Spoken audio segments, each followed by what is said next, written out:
It's your Feel Good Breakfast Show. Expresso, Grant Hines joining us on your Feel Good Breakfast Show. And I feel like that little intro is just missing the pink hair to really just give it a full roundup of what Grant has.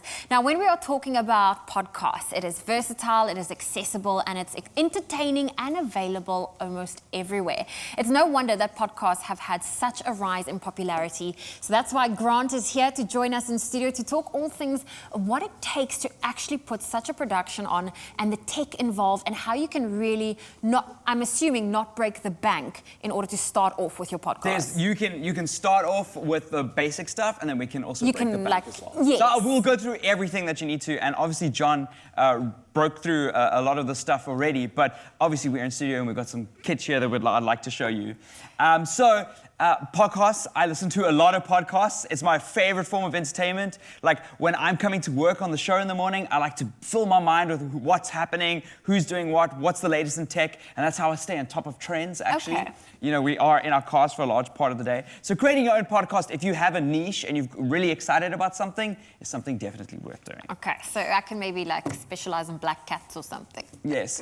Well, you've got lots of other interests. Yo, Zoe runs herself down all the time. So the first couple of things you need is a good microphone.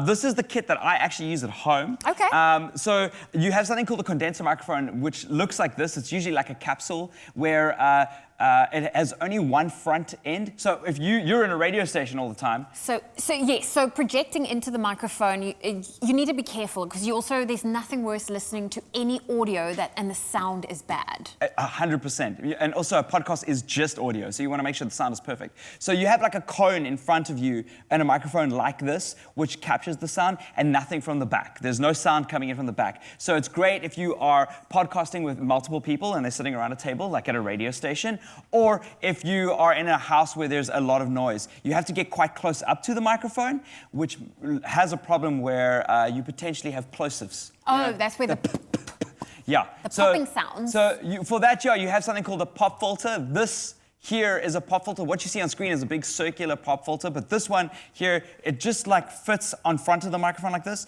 and it will prevent any like plosives that are going into the microphone. So it just sounds a little bit better. Also, if you're using a desk like this and you've got a microphone, there's banging. You don't want the microphone to bang. You also have a product there that's called a shock mount. There's so many different kinds of shock mounts, but essentially what it does is it fits onto the microphone, and with these I don't know if you can see them, they're like springs, and make sure that the microphone doesn't get bumped against anything hard. It just kind of like a web, it holds it in place. Yes, and if you accidentally just touch it, you won't hear that sound effect. 100%. I like that. Okay. Now for someone that, I'm derailing here now, but I'm thinking of the person at home that wants to start and they maybe can't afford a really cool mic like this.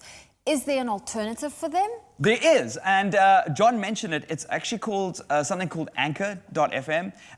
The concept is that the best microphone is the microphone that you've got on you, which is very cool. So I've actually just projecting this here so you guys can see a little bit of how the podcasting tool works. But essentially, you can create a podcast directly from your phone with no other accessory. So you can record some audio input using your, I got out of this quick. You can record some audio input directly into the microphone, and then you can edit it, add jingles, add links, and then export it and publish it to your favorite platforms. Because obviously podcasts, like where are you going to listen to a podcast? It has to be done through like Google Podcasts or Apple iTunes, and this will then distribute those podcasts directly from your phone without you having to have any kit. Obviously having the high-end kit allows you to do that.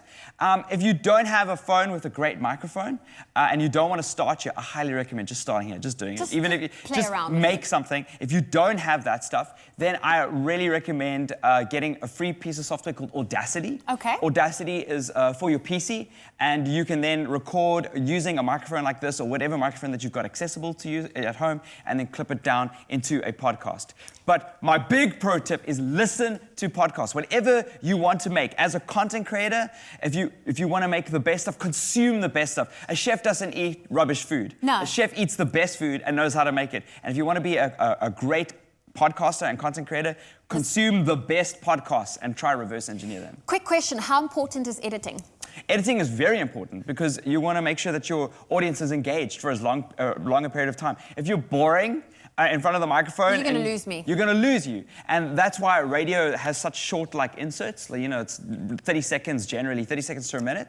Because you're doing this live.